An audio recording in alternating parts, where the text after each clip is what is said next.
everybody, welcome back to the Fin Factor. I'm Paul. And I'm Aaron. This is episode 247, and I'm just going to let you guys know right off the hop, as the countdown was happening there, Aaron and I kind of looked at each other and said, man, I'm tired. So we are going to try. It's not going to happen, but we're going to try, as we always do. Short show. Short show, because we just don't have the energy, but we're doing the best we can. Watch the Sharks game tonight. We're going to talk about that one as well. But Aaron, let's go ahead and just start off with the beginning of the week. We had two games against Calgary here, and then the first one that we played against them, unfortunately, does not go the Sharks' way. I mean, we kind of talked about this. Calgary's fighting for their lives right now to make the playoffs, and they needed the win tonight as they did earlier this week. So this is the first game, and it was at Sharks at home. And I didn't think the Sharks were going to win this. I think I said as much last week. Yeah. But it was close, and they put up a good fight, and they ended up losing. Was it in the third period once again? So, or I guess not. Will Smith scores 2 goals in this game, though. Yeah. First one comes with 25 seconds left in the first period with a wicked wrister. Yes. That kid, holy cow. I'll get into Will Smith's stats later, like what he's done in the second half of the season. Yes. But it's been, for a rookie, for a guy who just turned 20 years old, absolutely amazing, and you're really starting to see the flashes of brilliance that he has and putting more together and stringing more and more together, so he's being a little bit more consistent and seeing the kind of player that he is developing into. So good things for Sharks, for the Sharks team, for Sharks fans to see. But he backs 2 in this, and the Sharks, try and pull the goalie, and they can't quite get it. I missed that. What? We're 32. We're 32. Nick had said we're number 1 because in the draft. Right. That's one thing we want to say here is that we did lock up the first overall draft pick odds. Odds, correct. We still have to win the lottery, but we have the best odds yet again. The Sharks. There's a chance. The Sharks are guaranteed at least of a top 3 Top pick. 3, yes. So we'll talk a little bit more about that later on in the show as well. But yes, we're 32. We're 32. Okay. Anyway, you've got a little bit more to say about this game. Yes. Once again, the Sharks. We have a stat here. This is from Darren Stevens. We suck again. Yeah, we suck again.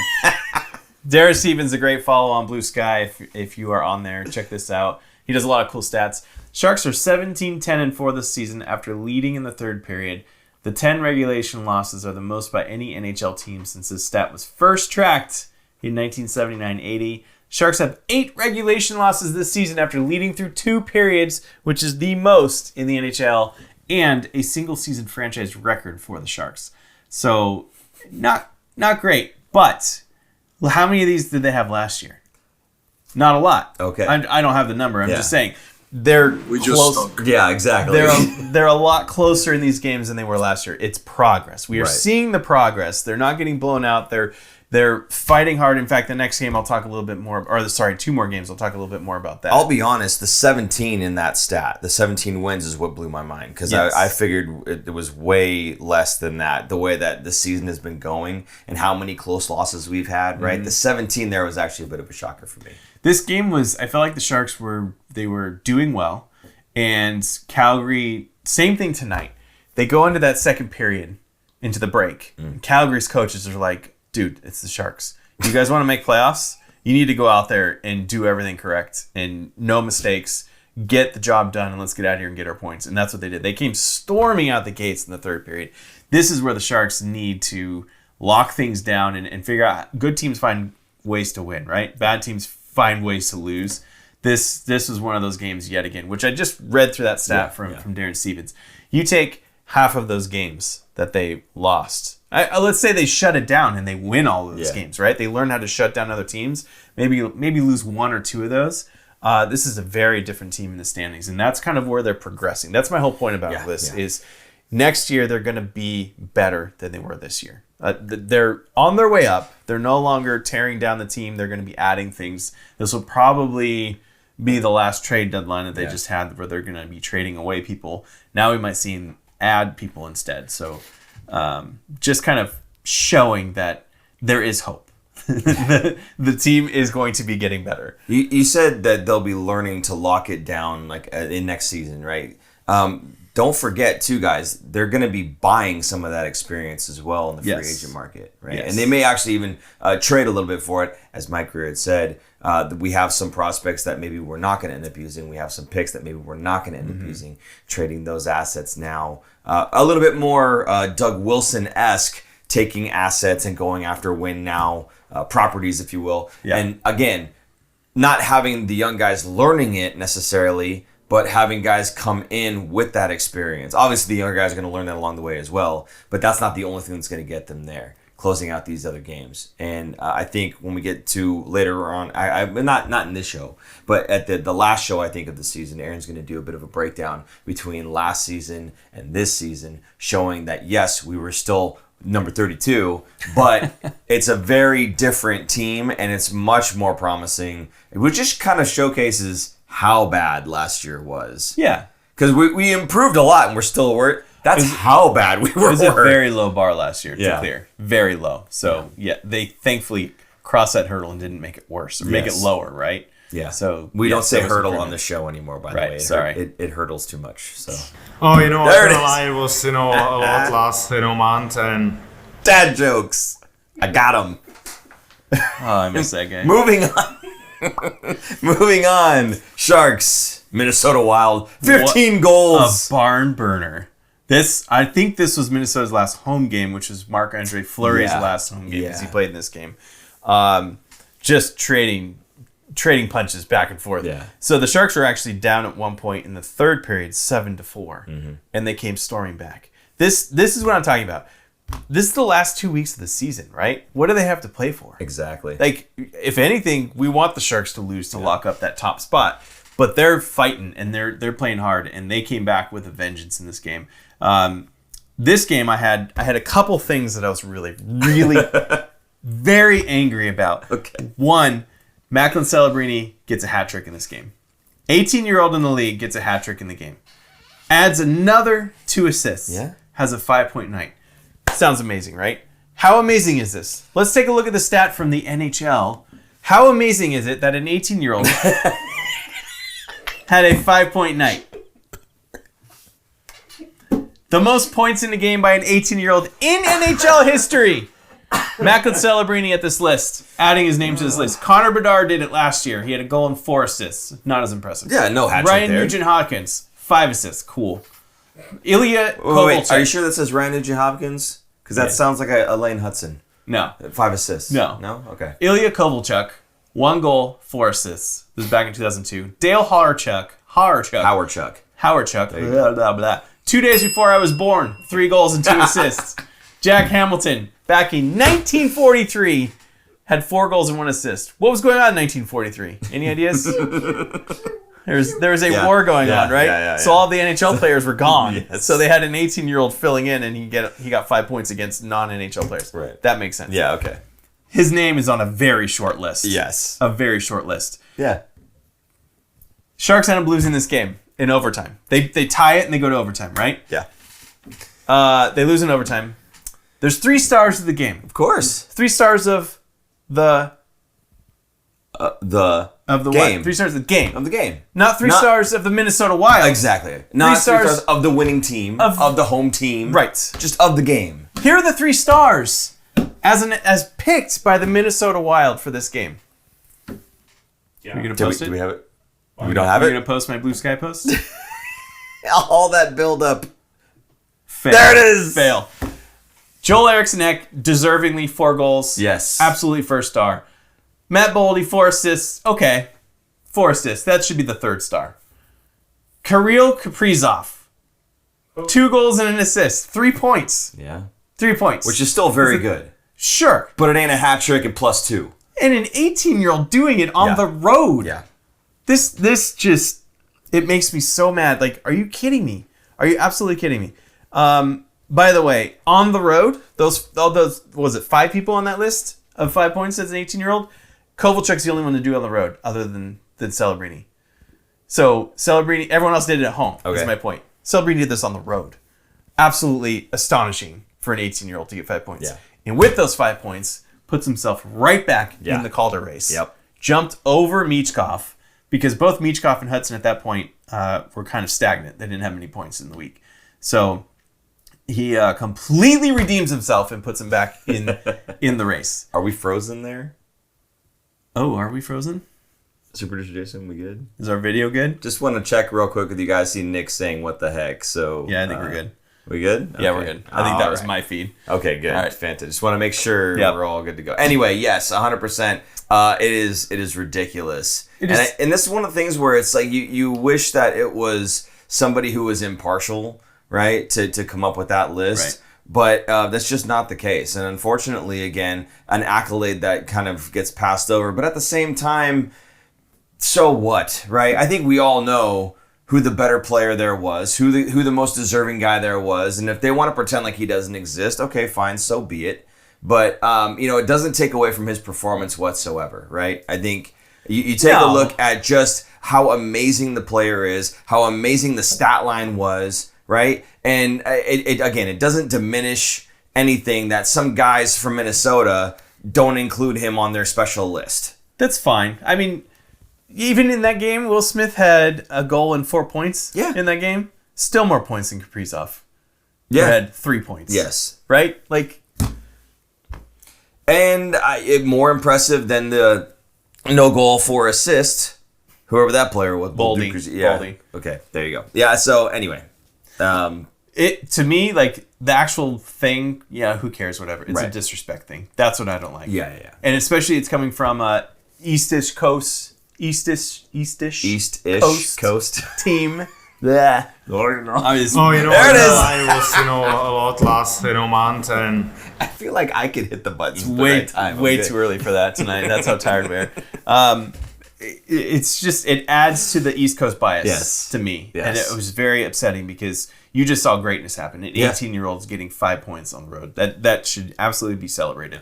Anyway, done with that game. Anything else you want to add about the Wild? No, there's nothing about It was just this. a lot of goals. It was just great game. A ridiculous amount of goals. I mean, all the players said defense. What's that? Yeah. And again, if you get a chance to kind of watch the replay on this one, whether you can see the whole game or not, or just catch the highlights. The highlights is probably about as long as the actual game because there's so much action in this game. But again, just a really amazing back and forth between these two teams, trading goals off. 15 goals, and the Sharks were in this game. Yeah. That's kind of goofy. You would think if there was that many goals scored, it would be like a 12-3 or something like that. But no, they were right in it the whole way. And as you said, they were beat off walls. beat off walls. As you said, they didn't give up. Again, this is kind of the mantra with this team. I feel like last season we had that where we didn't give up, but we would just get beat hard. Right? You can see the effort there. Even if they were 3 goals down, they would lose by that much. But the effort was there. Now I think you can see the effort is there. They're making it a game. It's building blocks. There's a difference. Right? Building blocks. Just like I was saying earlier. Right. They're losing all those games that they're leading in the third period. Building blocks. Yeah. Next year, they're going to start winning a lot more of those games. They're going to be jumping up in the standings. They're not going to be in last place again. Yeah, and last season, I think you're going to find that they were losing a lot of games where they weren't in it in the third period. And at least this time around, we're there, but just can't close it out. Yes. Anyway, moving on from that one there, we have the Sharks and the Edmonton Oilers. Really, it was the Sharks and the Connor McDavid and the power play. Yes. Again, a rough game, but only a 4-2 loss. One of them was an empty net goal, so this one does qualify as one of those close losses again. Yeah? And Romanov started in this game. Yeah. He's been looking pretty solid. I'm going to ask everybody in the stream and put a capital letter wherever the accent is. Is it Romanov or Romanov? Oh, sorry. I don't know, because I don't know. That's why. I think Randy says on the feed Romanov. Romanov. I Okay. think it is. Put a capital A if it's Romanov. Put the first capital O if it's Romanov. You guys let us know. Well, Shang, if I knew that answer, then I wouldn't have. We would have started off better. We may be tired, but this guy's on point. Yeah, I'm seriously. telling you, all the time. Anyway, okay, what else do you want to say about Romanov? You got some stats. 30 for 33, 909 save percentage, Yeah. 3 goals against because one of them was an empty netter. So I thought he played well and he had some good saves, and he's playing against Connor McDavid. Draisaitl was not in this game. I think he's still out after the last time the Sharks played him because he ended up leaving, I think, halfway through that game and hasn't returned. They're just kind of, Edmonton right now is gearing up for the playoffs because I think their position is locked. I don't think they can go up or down. So right now, that's just they're tuning up cares? for playoffs. Yeah. Trying to get guys like McDavid this is his first game back because he had missed, I don't know, a couple weeks, I think. So his first game back and he gets 4 points, right? 4 assists. 4 primary assists, which we'll talk about. Primary It's kind of like secondary. A conditioning stint in the AHL. Yeah. McDavid came back to play the Sharks. Right. The last place team. So he always makes the Sharks hurt. So yes. You said that there were some kind words here from the broadcast. Yes. So I heard this on Reddit. Okay. Apparently the Edmonton feed, the announcers were very complimentary of the Sharks, and not being sarcastic either. Like they're saying, like I want to say the quote was, "The Sharks compete and they have high octane talent that can score," and they were complimenting him right before they scored a goal.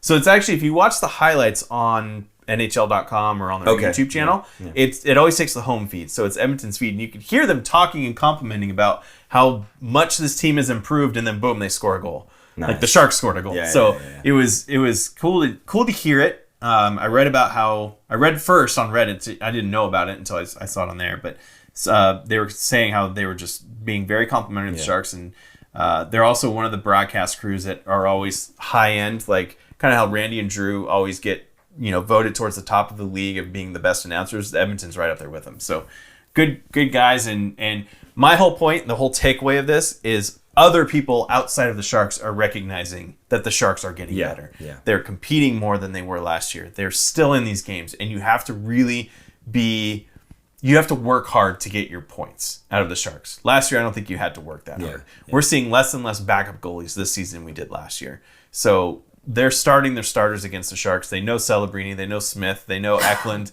they know Toffoli. All those guys can score.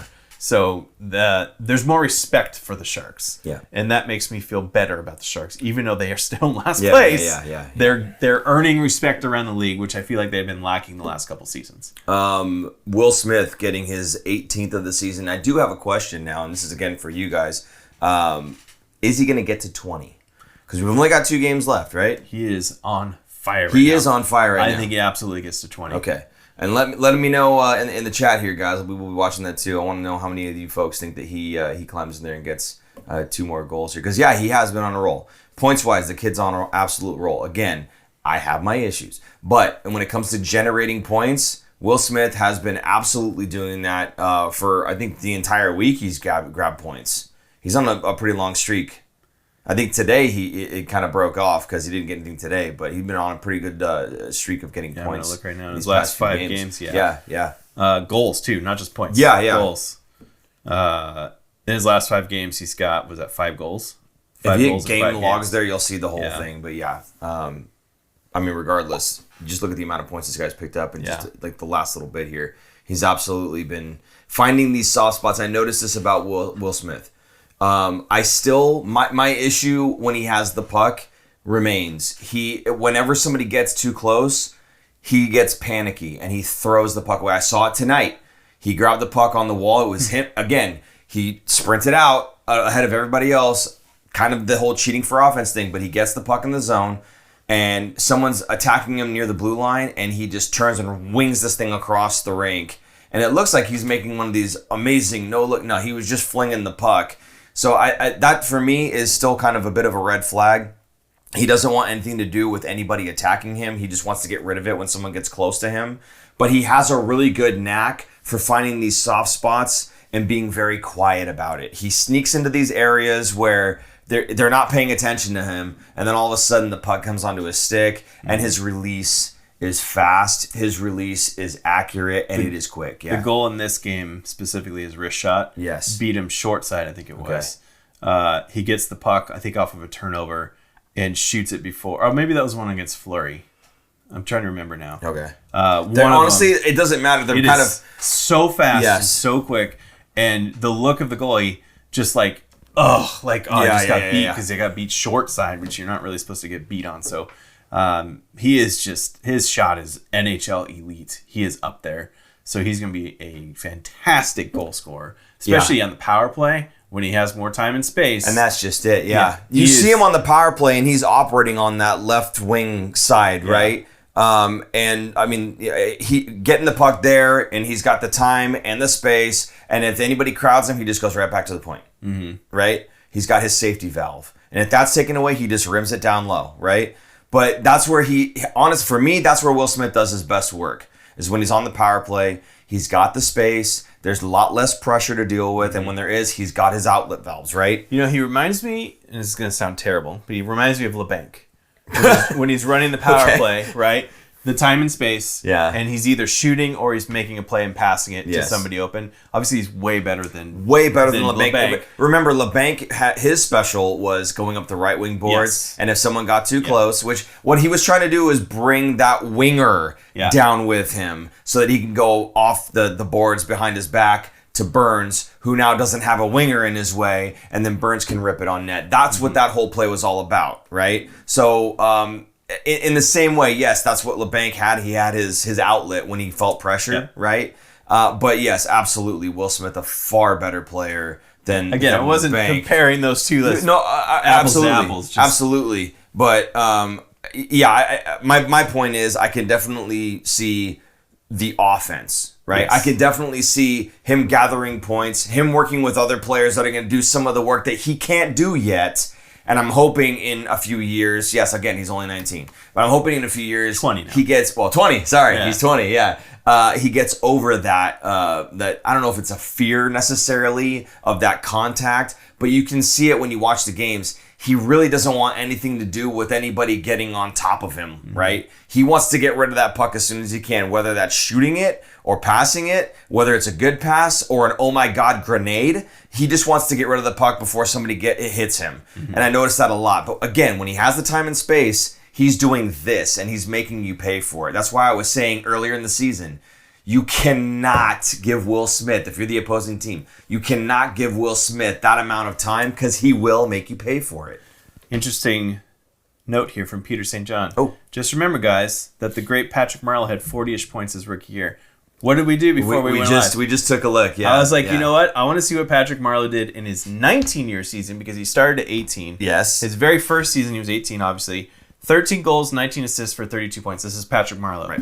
The second year, his 19-year-old year, he played almost all 82 games. He played 81 games, 21 goals, 24 assists for 45 points. Yep. And what did Will Smith have or has right now? 18 goals, 27 assists for 45 points. He is Patrick Marleau. So thinking of Will Smith, a different player, but thinking of Will Smith, like what kind of player you're going to get, yes. right? Patrick Marleau was never leading the league in anything. Right. But he was a very good player. Yeah. That's what we're going to get with Will Smith. He's going to be a very good player, yes. but he probably won't be leading the league. Celebrini is a different level. Right. Probably could possibly lead the league in certain things. And that is my only rebuttal to Will Smith is Patrick Marleau, is that Patrick Marleau had who to play with.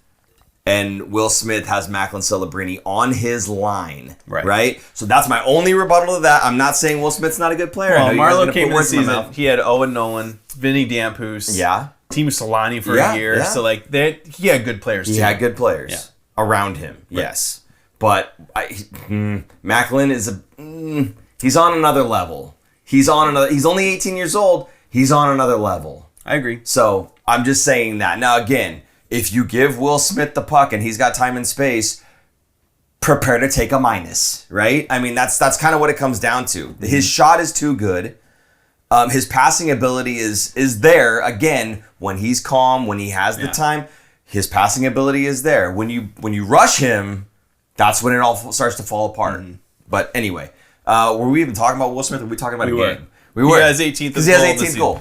Then we talked about, do you think he's going to get to 20? Some folks in here, what were they saying? I saw somebody say he just falls short of 20. Falls short of 20. What do you think?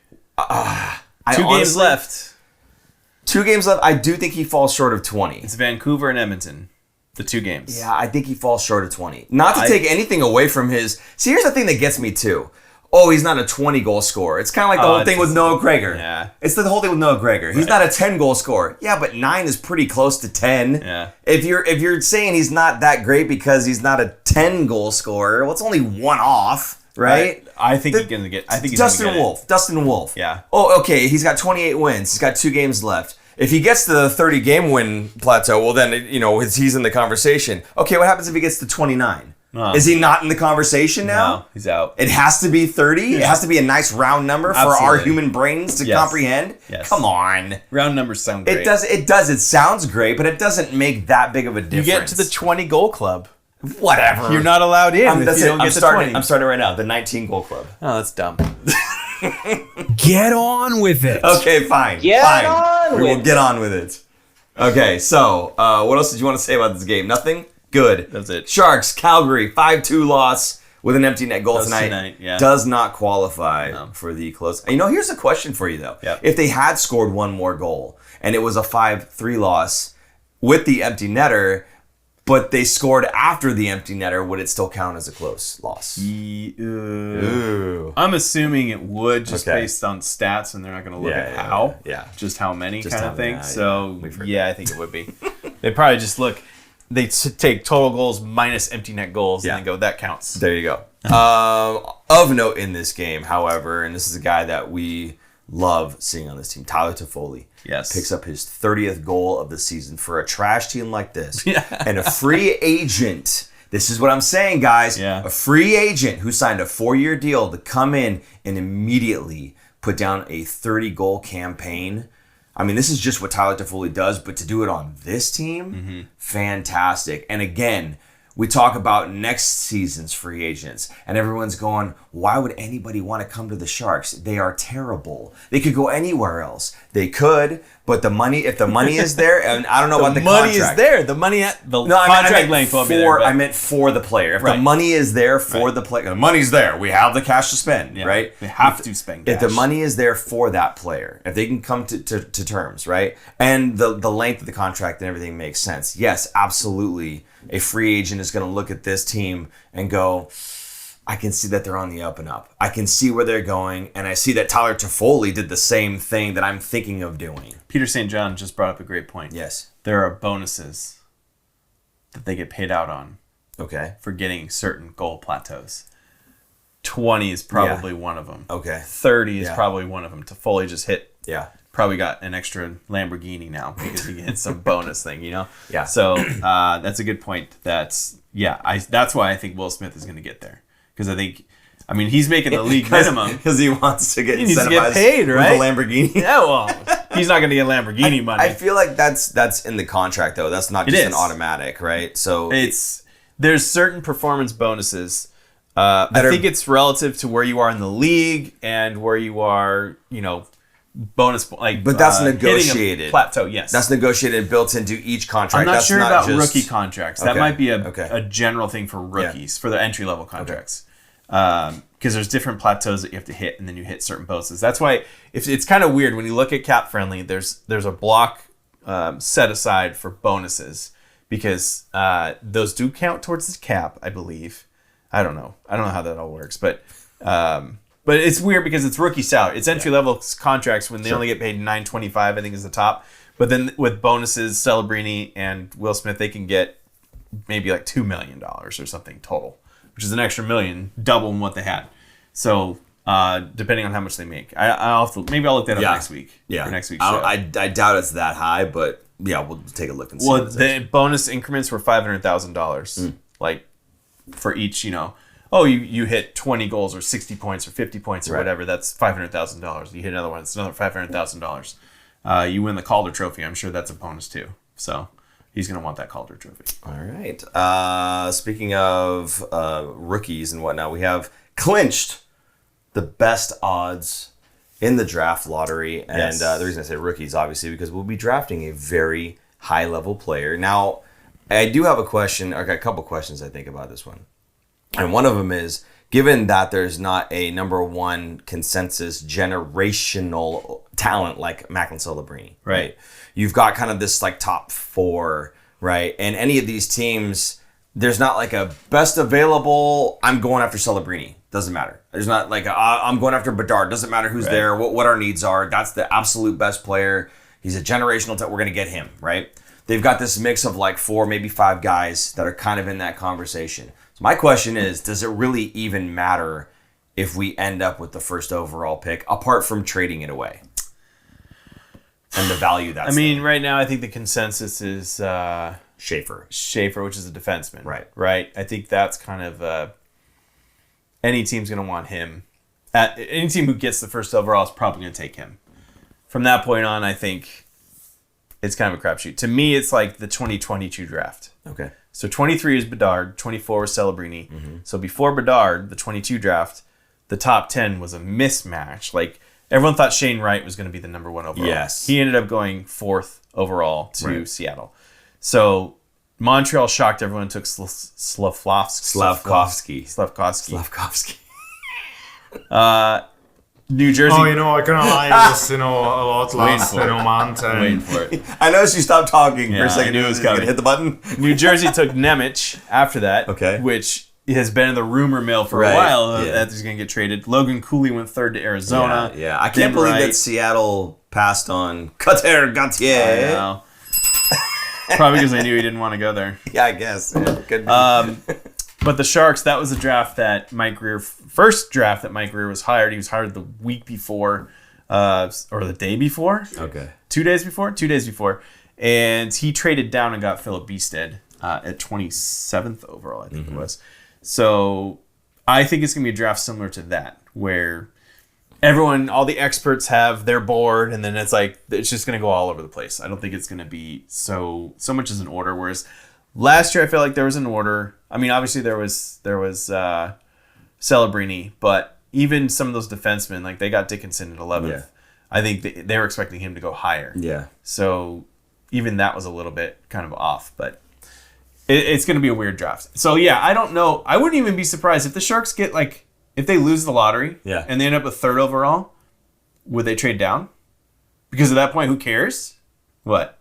Because at that point, you're a little bit closer to Victor Eklund. Yeah. You're a little closer anyway. He's going to be around 7th, 8th overall. Yeah. If you trade down 4 spots and you get an extra 2nd round or another 1st round next year or something, right? Exactly. It's worth it. And for a team that would be picking 7th or 8th overall, right, to be able to move up into the top 3, for that team, I think it's worth it to them, man. There's like 4 guys in this draft. Yeah, we're not going to get Schaefer maybe, right? Or we're not going to get one of what we might consider Misa, the best. the next. Misa, Martone, I think is the other. Yeah. We might not get one of those guys that we think is maybe the better one, but we can pick a guy that's better than the guy that we think we're going to get at 8, right? I think for them to be like a bad team, but still be able to pick in the top 3, they're not like the worst teams, but to be able to pick that high, I think it is worth it to them to do that. I don't know.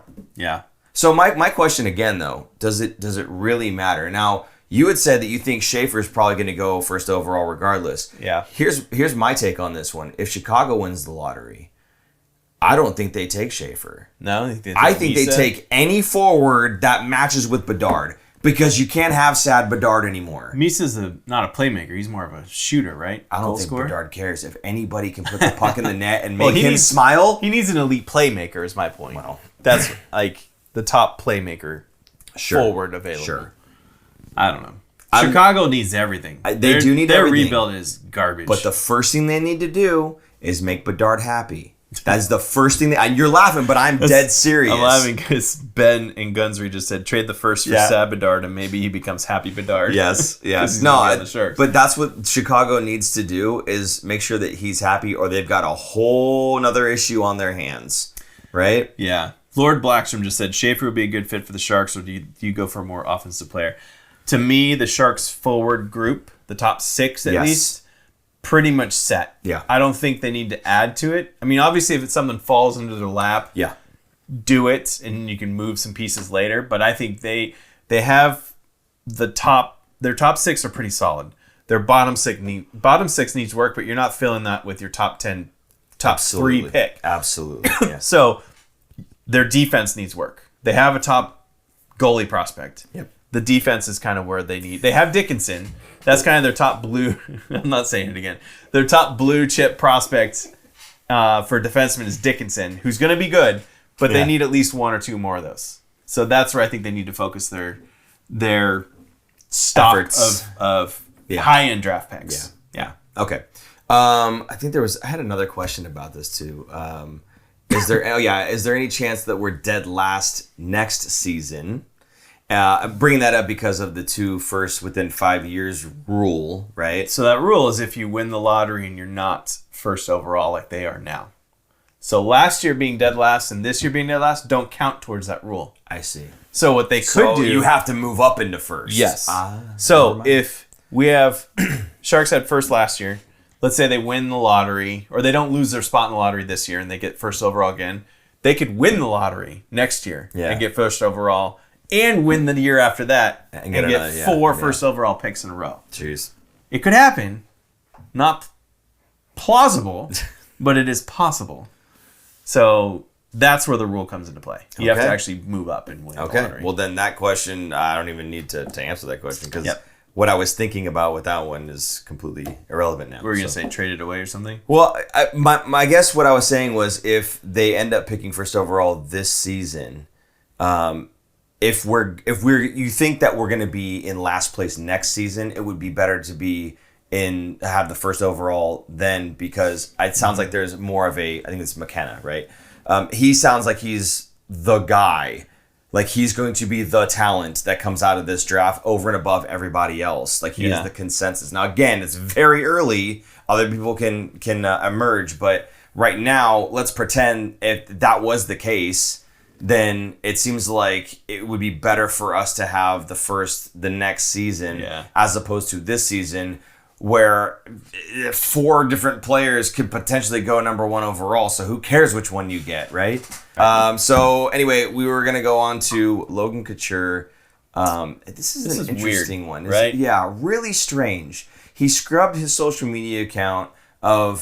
specifically his Instagram account. Oh, I'm sorry. His Instagram account, yeah. He scrubbed it with all of the pictures of him playing in Sharks uniform. Anything Sharks related. Yeah. He unfollowed the San Jose Sharks on Instagram. Got rid of the pictures and stuff. And somebody noticed. Yeah. And they posted about it. And so everyone's freaking out like what's going on. He has since followed the Sharks back. Like this really matters. This is like just high school stuff. So who cares? On the playground, buddy. It is kind of weird though, because we were talking about this during the week. He was not in the photo session with the Sharks. So they always do a media day after the trade deadline because the rosters are finalized and every team goes and takes a team photo. Notably, Gabriel Landeskog of Colorado, their captain, has been out. He hasn't played since 2022, even longer than Logan Couture. He is making his way back. In fact, I think he's practicing and he might be playing He's soon. taking contact in practice last I saw, So he's going to be back, and he's had knee issues for years. So he's finally coming back. But every year, he was in the photo. Front and center, big C on his chest. He's right there. So the fact that Logan was not there at all, suited up even, but he hasn't even skated since his last game over a year ago now with the Sharks. He only played 6 games last season. He's played none this year. He hasn't even skated since. So maybe, I don't know if something happened between him and the Sharks and he was pissed, or he's just moving on with his life because he's like, I'm coming to terms with my career's done. So I don't know why he would scrub everything though. That's just weird. Yeah. So I don't know what's going on. Peter St. John maybe got hacked. I don't think so. That's kind of a weird thing to do.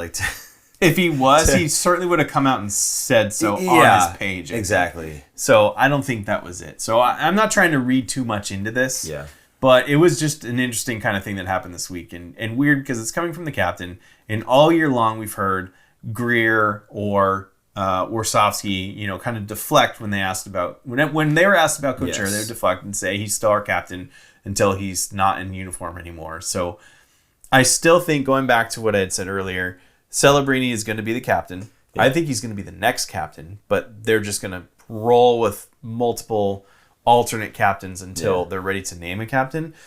Had they named him captain, he would have been the youngest captain in NHL history. Yeah. That's a lot on a kid's shoulders, right?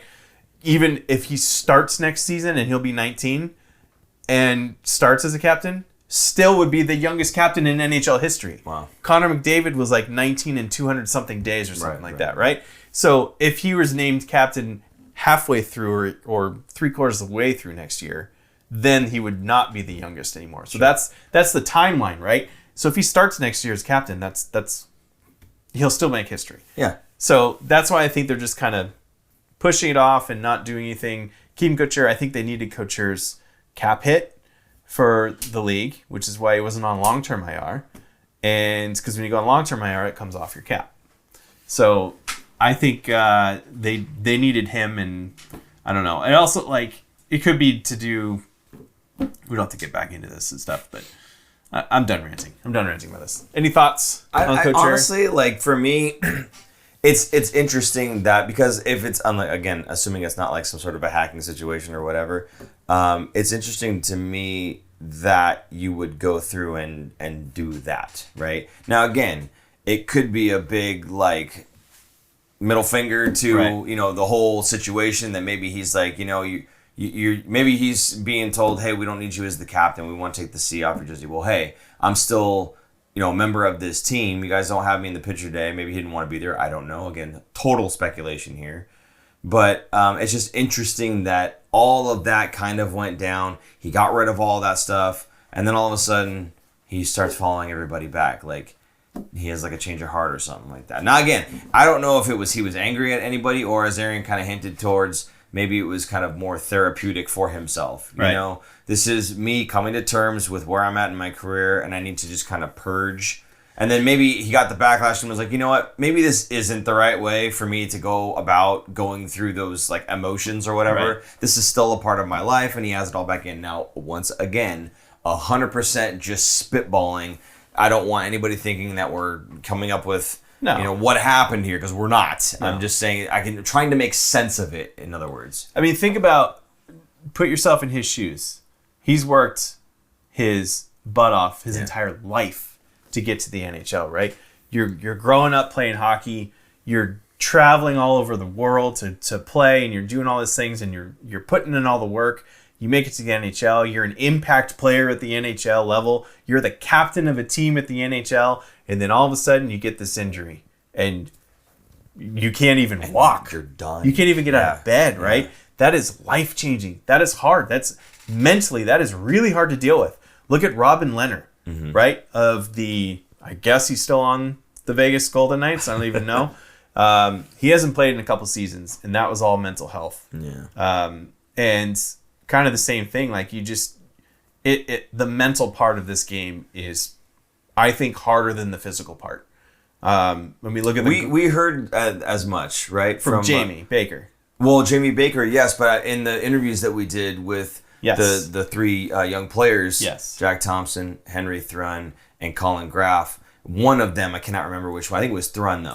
Thrun, who I'll go on a little bit of a rant in a second here. I think it was Thrun who had said the mental part of the game is much more difficult than the physical, because we've trained our bodies already. We know the nutrition. We know where we're supposed to be and what we're supposed to do. It's getting over the mental hurdles. Again, I said hurdle. I apologize. It's getting over those. I can't. I remember I was asking him, the specific question was, as a defenseman, your mistakes are a little bit more prominent than as a forward. Right?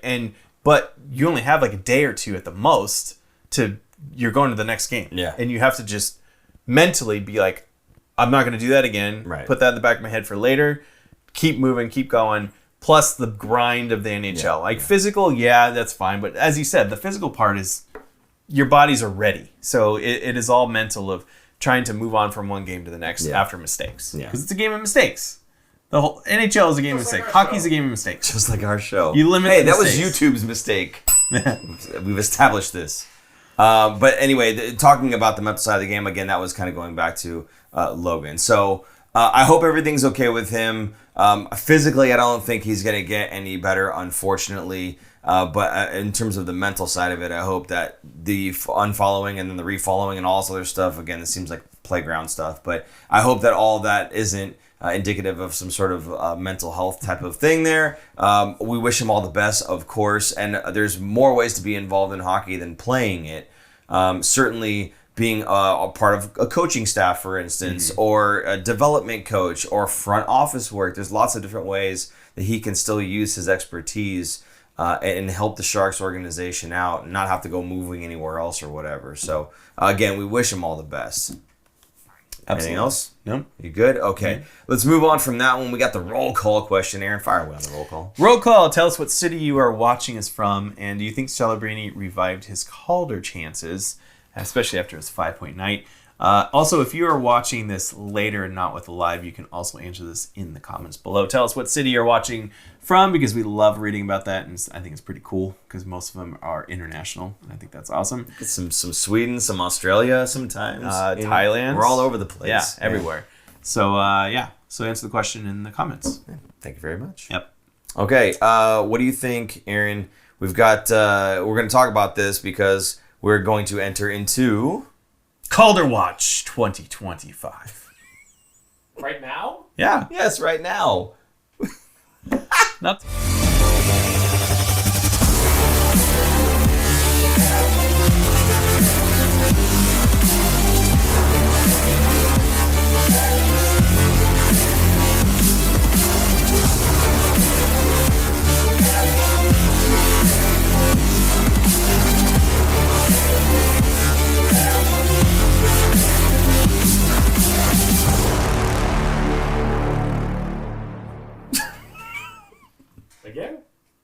Again? Calder Watch. Up first, defense boy out of Montreal, Lane Hudson. 80 games, Yeah. 6 goals, 58 assists for 64 points. -1, that's impressive. 34 penalty minutes. He's a .8 point per game player. Still 0 face-off wins. Absolutely pathetic. I'm pulling up his stats real quick. His last 5 games, he's got 2 points. So he's slowing down a little bit here.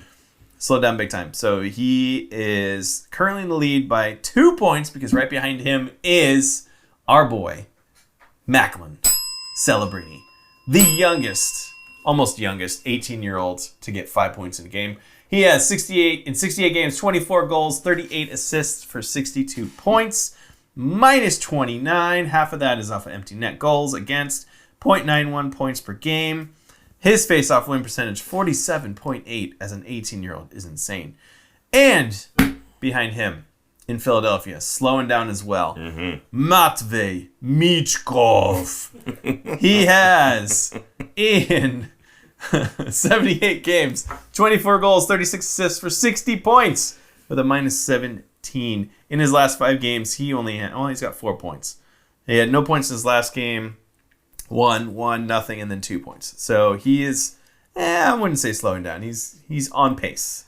On pace. He had a bit of an explosion there, right when Torts got fired, right? He got the ice time, and he's been using it and getting points. I think, however, Torts might have been right. Oh. You know why? Why? Because now he's got a lot of ice time, and he's tired. Yes. He needs a nap. Yes. So he's slowing down points-wise because the poor guy is playing a lot more than he's used to for the entire season because Torts was holding him back a little bit, right? So he kind of shot it all out there in the last little bit, and now he's kind of drying up a bit. There you go. No graphic. In 4th place. Oh, Our boy again. Yeah. Will Smith. Will Smith. He's jumped up. He has sole possession of 4th place. Yeah. He has That is not Will Smith. 18 goals, 27 assists for 45 points. He's a .63 points per game for a now 20-year-old. He was 19 for most of the season.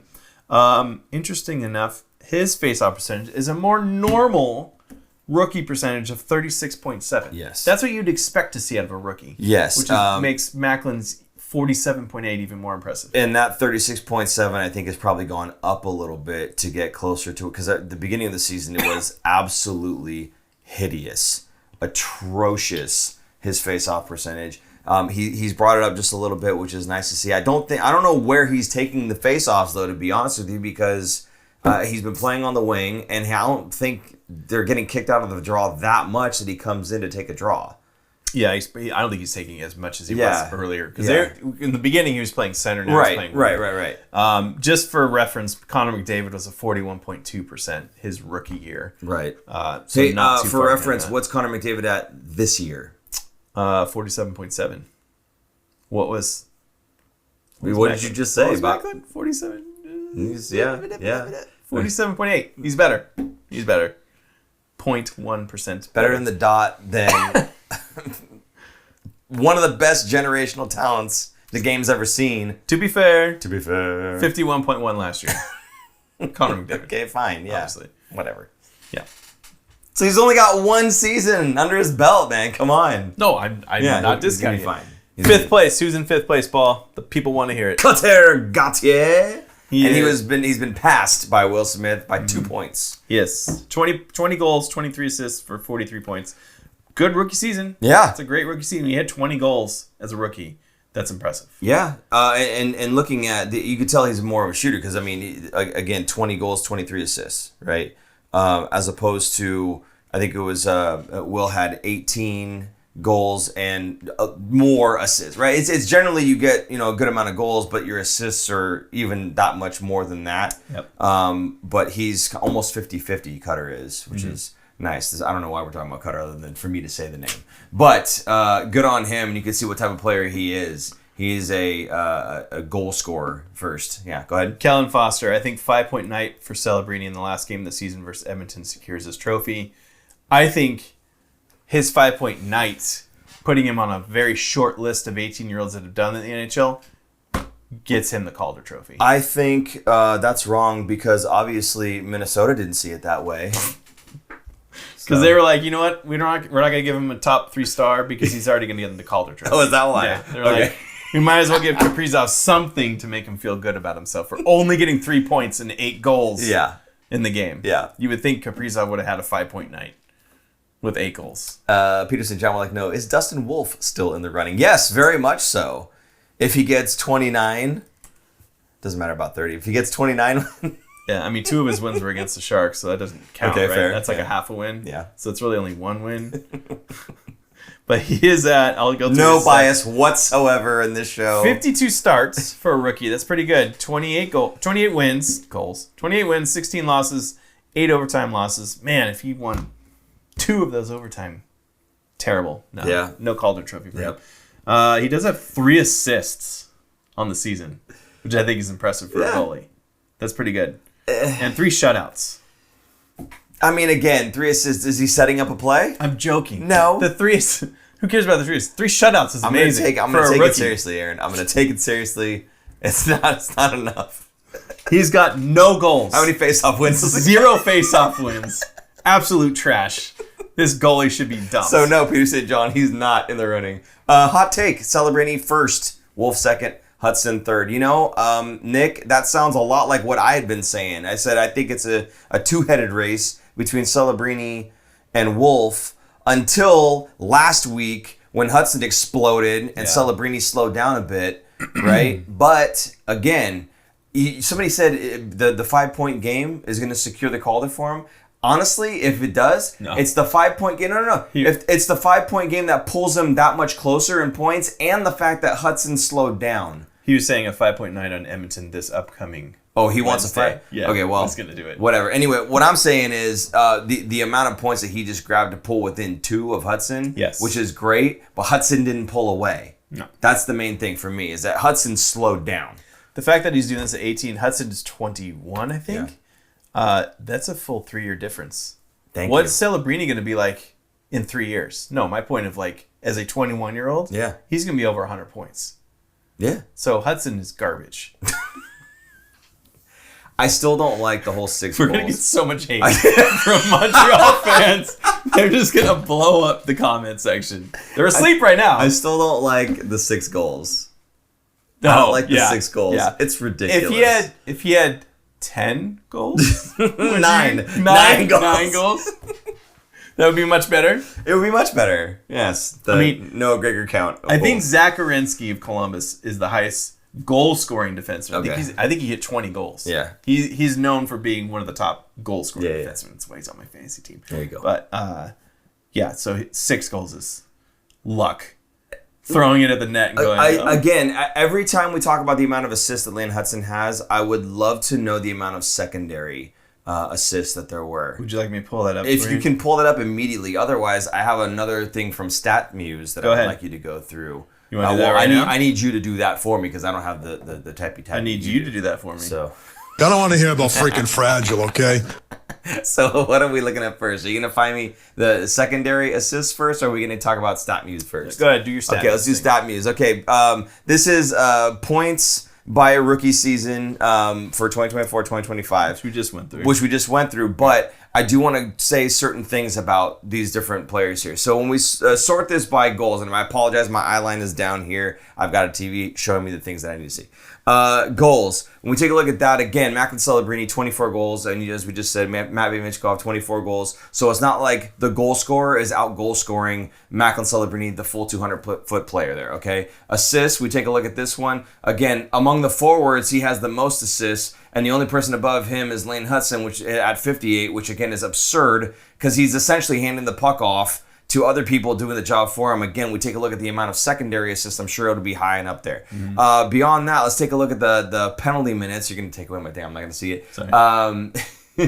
Penalty, was it Pims I wanted to see?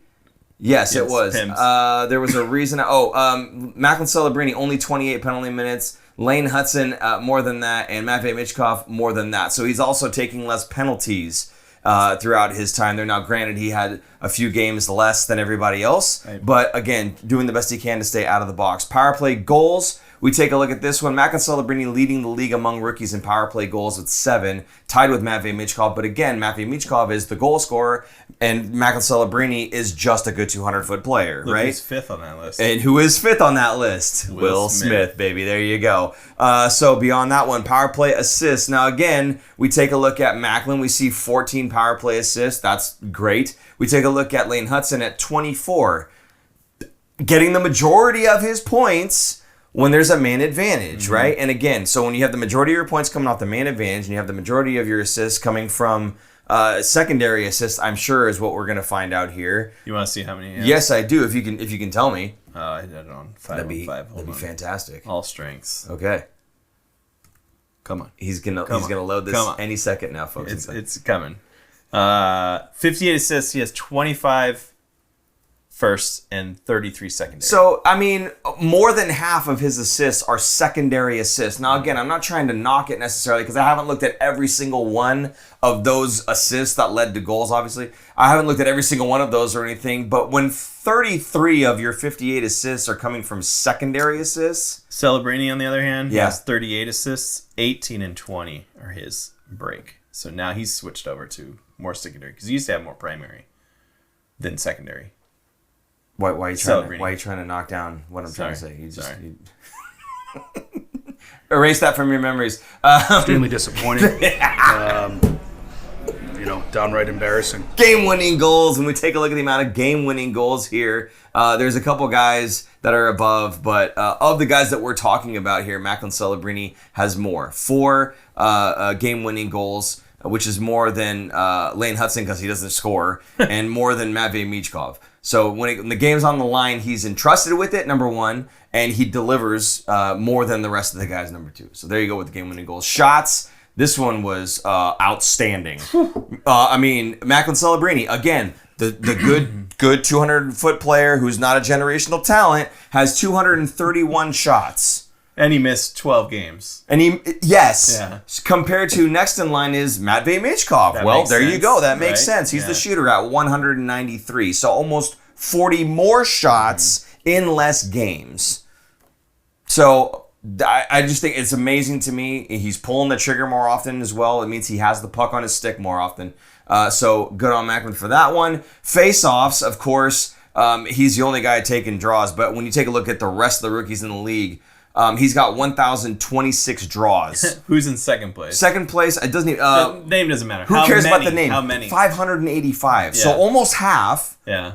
Close. It's almost half the amount. He has twice as many as anyone other rookie. That's what I'm getting at, yes. So he, again, entrusted with taking those draws. And I don't even need to scroll down. I already know Lane Hudson, none. Okay, moving on from faceoffs to block shots. And this is the one thing that I will say about Lane Hudson. He has 121 block shots. I know what you can say. He has 121 block shots. There's a couple guys in between that are inconsequential. And then Macklin Celebrini has 53. 53 is still a good number. Don't get me wrong. But 121 is fantastic. Good on you, Lane Hudson. Oh, wait. You should be because you're a defenseman.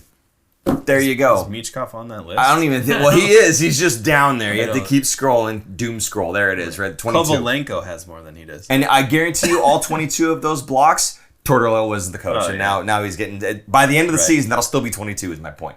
Moving on from blocks, time on ice. This one here as well. The only one with more time on ice than Macklin is Lane Hudson. makes Again, sense. he He's is a a defenseman. defenseman, and Yeah. he's entrusted with certain situations. Right. But Macklin Celebrini, 1951, almost 20 minutes a game this kid's getting. Mm-hmm. That is more than any other rookie on this list. Also think about, he missed 12 games, but this is still the most games he's ever played in his life Yeah. in one season.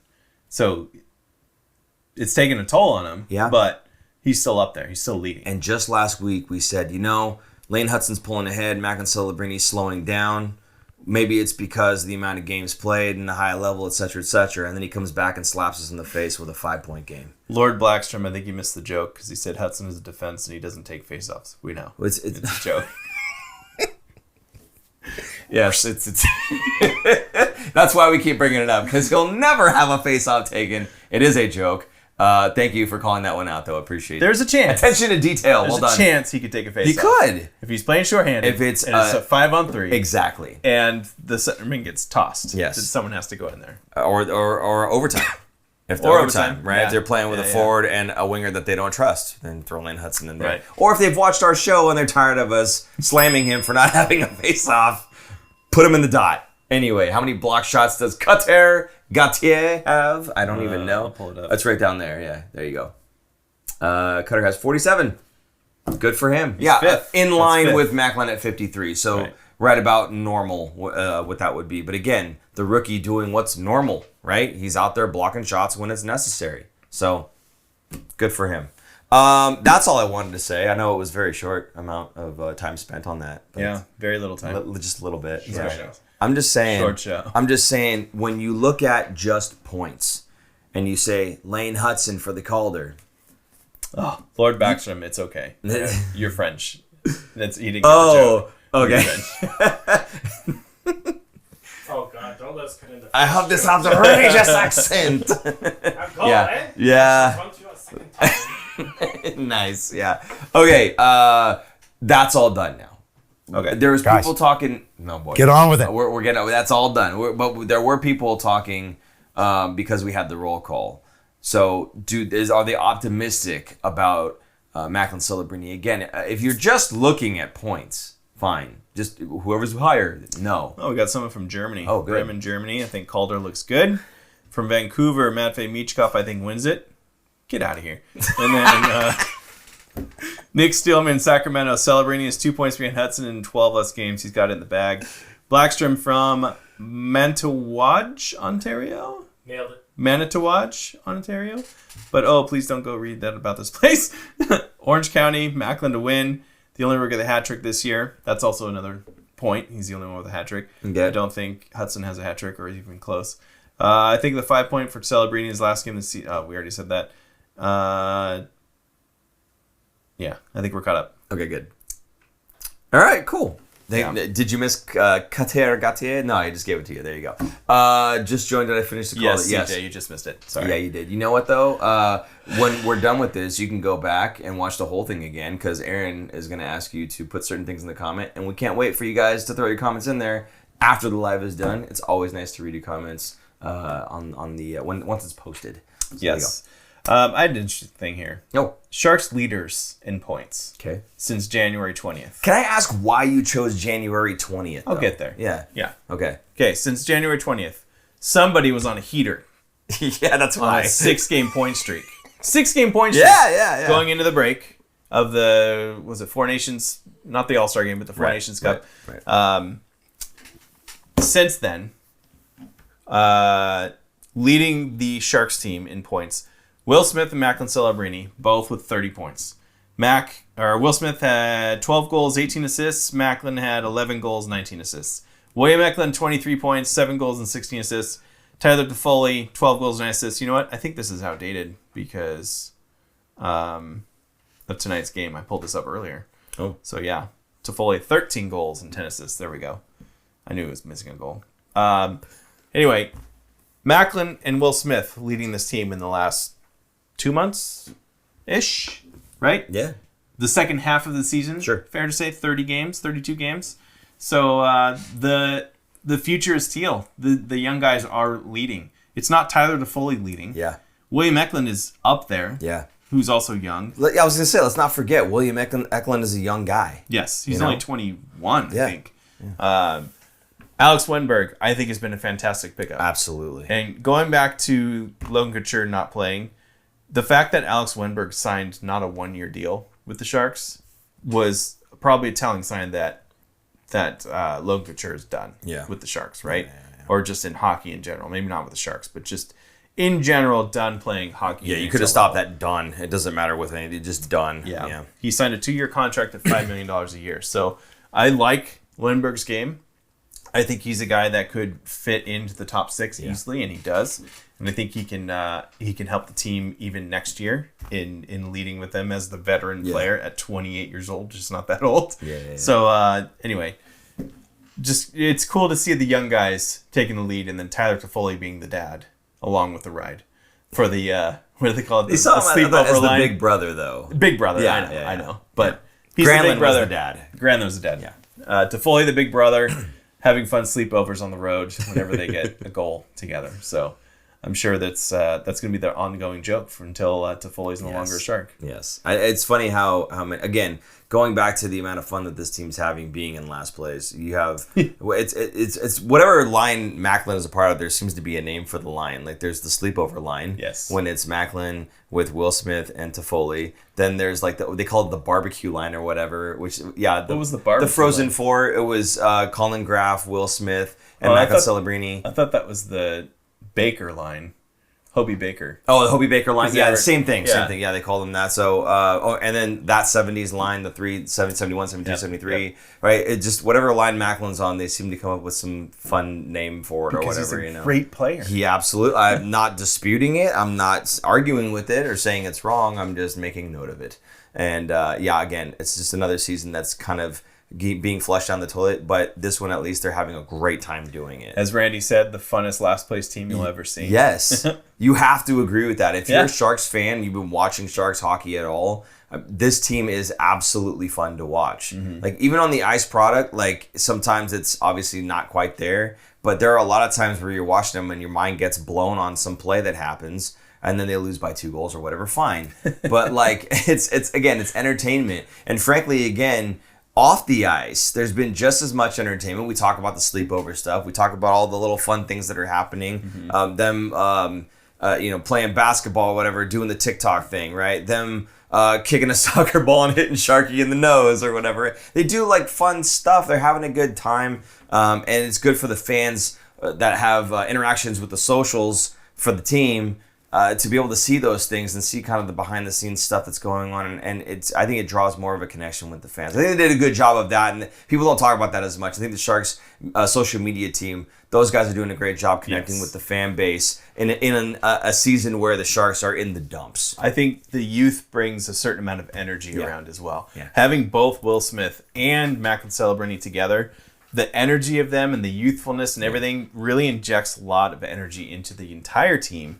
I think Toffoli even said as much, right? Like they're just laughing and having a good time, and these little jokesters in the corner, giggling their butts off, even though they're just getting destroyed at the NHL. Not destroyed, but they're losing, right? Yeah. They're not winning. They're not a winning team, but they still make it fun. They make it light. They make it fun to come to the rink every day.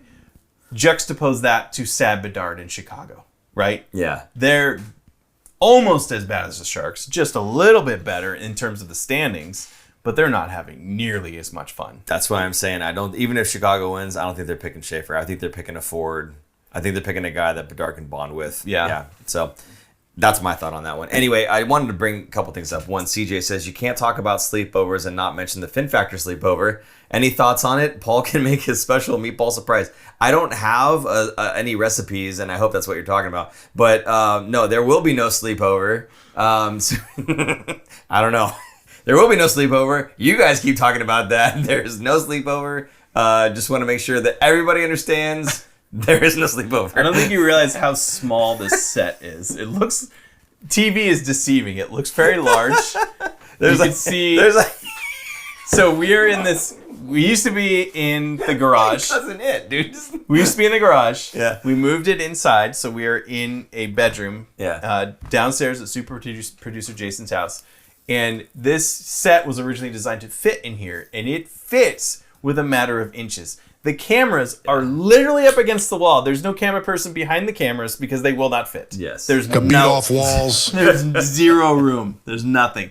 So to sleep in here, there's nowhere to go. You'd have to sleep on top of the table.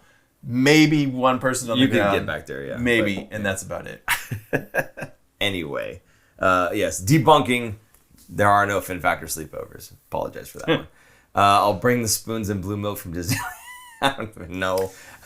I will say, next week we're going to have a show at some point. Okay. That will be covering this week's games. We'll probably do another show to do a recap of the season. Yes. The full season. Yes. And then the next thing is going to be in May is the draft lottery. Yes. So last year we did the draft lottery at Ancora Vino. I don't know if we'll do it again, but if you're interested in going to a live show, maybe we can set something up. So if you are, let us know in either the comments or hit us up on social Yeah, if media. Vancouver Vino doesn't work out, maybe we can talk with the Sharks themselves and see if we can do something there at the tank or something like that. Again, just spitballing ideas. Right. We haven't been reached out to them or anything like that. So, we'll try to find something that we can do to interact with you guys while that's going on. Maybe even just like a live show while it's happening or something. I don't know. But it would be interesting. We'll see if we can figure something out. So if you're not subscribed, subscribe now so that way you know what the details on that one will be. It's just that button down there that says subscribe in case you've never been on YouTube before. So there you go. Aaron, we have some upcoming games we need to talk about. Monday, tomorrow in Vancouver, 7 p.m. start. And then Edmonton once again. And that happens on Wednesday. And that, my friends, is it. It's the end of the season. So it's the You season remember finale. I think back to the beginning of the season, and I said, I can't wait already to get to the end of the season. and here we are. Because we knew it was going to be bad. We knew it was going to be bad. A playoff team. But it wasn't like I just wanted to skip the pain. It was, I know that this offseason is going to be different. Yeah. I know this offseason is going to be just a little bit different. Not that we're going to make we're going to draft somebody who's going to be like Macklin. Not that, but the free agency. I want to see the moves. I want to see the team management, asset management that Mike Grier is going to put on, the show he's going to put on, and moving things around and making this team just that much better than it has already gotten. I know we're in last, but man, we've come a long way from last year. Yep. Right. And again, largely due to Mike Grier. So I'm looking forward to that next iteration of that jump. And that's why I was saying I was looking forward to the next season. So in any case, these two games here, Aaron, tomorrow, in Vancouver. What are you thinking on this one? Wait, actually, before we get there, how many wins do the Sharks have? Right now? Yes. 20. Yes. And how many wins did I say they were going to have? When at the beginning of the season? No, well, not the beginning of the season, but like a couple weeks ago. Sure. I said they're going to get to 21. Yeah. They have to get to 21 because they have 4 games this week. They're going to win one of them. They didn't. Spoiler alert. They didn't win They one almost of them. did. They almost did. They lost one in overtime. They almost did several times. Right. But we could say that throughout the season. So. You said it like 32 times, I think Something it was. like that, yes. Yeah. So last week was a goose egg, a nice big fat dud. This week, however, in Vancouver and against Edmonton at home, do you think either one of these ones gets us to win 21 so I'm not looking like a liar? I think the Vancouver game, I actually think both games could be here because I think Edmonton might even bench some of their guys. Okay. I think they're already locked into a playoff spot. Why risk injuring anybody? Maybe we see some phantom injuries and they just hold some guys out. Okay. Maybe. I don't know. But I think at that point, they just don't. I mean, right now, I guess the Oilers and the Kings are kind of fighting over a spot. So we'll see because the Kings have a couple games in hand over the Oilers. We'll see how that plays out because that is the last game, at least for the Sharks. Mm-hmm. But I think for Vancouver, they're pretty much done. So I think they're just going to be shutting things down. They're going to be ready to go golfing, whereas the Sharks, I feel like, have a little bit more to prove because they fight hard in all these games. Yeah. So I think they can take Vancouver. Okay, so tomorrow you think win number 21. They looked good tonight when they started against Calgary. Mm-hmm. They came out strong. And in fact, that first period, the first half of the period, I think they were out shooting them 11-2 or something like that. So, if they could continue doing that and trying to go after teams early, I think, they could beat the Canucks. That is an interesting stat line that we haven't talked much about, I think, this season. I think we touched on it a couple of times. Last season, I remember being outshot in the first period every single time. Yes. 3 shots on goal to like Slow 15. starts, Yeah, right? exactly. It's slow starts, but also just getting pinned in your zone. You know what I mean? And they're just pumping shots on your goalie. And oftentimes they're going in. But even if they don't, you're stuck defending the entire time. This season, a little bit different. I think a lot of the games we come out storming right out of the gate, put a bunch of shots up. We limit their opportunities, but we just can't finish. And then after the first period, it all starts to flip, right? And indicative, again, of having the lead going into the third and then losing a 1-goal game, right? Again, it's a difference from last season in that way as well. But, like you said, this past game where they came out of the gates hard, I think the same thing can happen here in Vancouver. I just wonder if they're going to be tied from the back-to-back. But I don't know. Yeah, I mean, going from Calgary to Vancouver, it's not that far of a trip, I don't think. Yeah. But, that could play a part into it, being tired. Yeah. But it's also exciting because you got 2 games left. Finish them out hard. Yeah. And then you're off on your own and into the off-season. So I have a feeling I'm still confident that they can win. I'm confident that Will Smith is going to score. Okay. And get to 20 goals. So you think he's going to get to 20 goals and the Sharks are going to get to 21 wins? Yes. Okay. We will see next week. And again, subscribe button's right there. So, anything else we want to talk about on this one here? No, fantasy hockey, though, Okay. the finals are done on Thursday, the last game of the regular season. So we will have a new winner the next time we come on the show. And maybe I'll get that thing engraved in time. Very good. Stamped. We also have something else here. There you go. Picked up.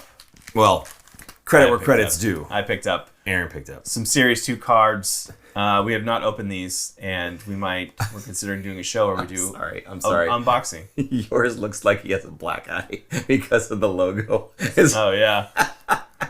Here, never mind. There you go. For reference, without the little black logo, and then with there you go. I was like, does he have a black eye? Mine doesn't have a black eye.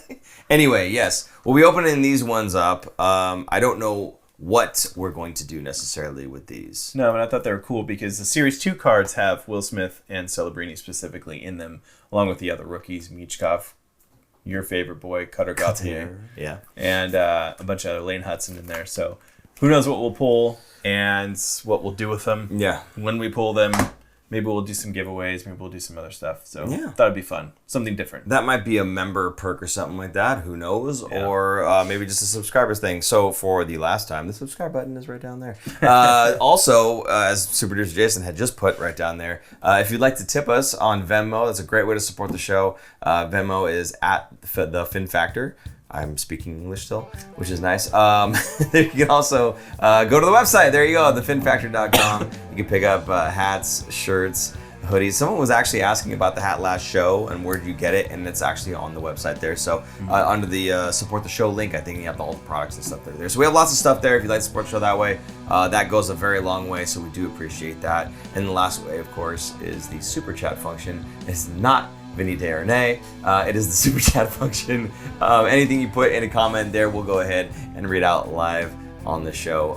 The only other thing really is sharing us out. That helps us a lot. So if you're on any of the socials and you saw one of our links for, hey, we have a show coming up, and you kick that out to everybody, you repost it, retweet it, re-blue sky it, re-whatever it, that goes a long way. I don't know what it's called, blue sky post, whatever. That goes a long way to help us out and get us out to your Sharks friends and family so that they can get into the chat, the live chat there, with you guys, and it's a much more fun time when we've got more people in there spitballing a lot more ideas. So I do appreciate that. Aaron, any last anything for the people here? No? I got nothing. You good? Yep. Guys, that does it. Appreciate you guys being here. Thank you so much, and make sure you guys come back for the wrap-up episodes that we're going to be doing here. And again, stay tuned for the next season stuff to come, draft and all that stuff. We'll be covering all that stuff. So, for Super Producer Jason, I'm Paul. I'm Aaron. And we will see you guys next week. Bye-bye. Bye. Thanks for tuning in. If you like this episode, check out our other content, especially interviews. You can interact with us directly through social media at The Fin Factor and on Instagram at Fin Factor. And don't forget to join our live streams on YouTube. Visit our website at thefinfactor.com, where you'll find all of our episodes as videos or podcasts. You'll also find our exclusive merchandise to help support our show.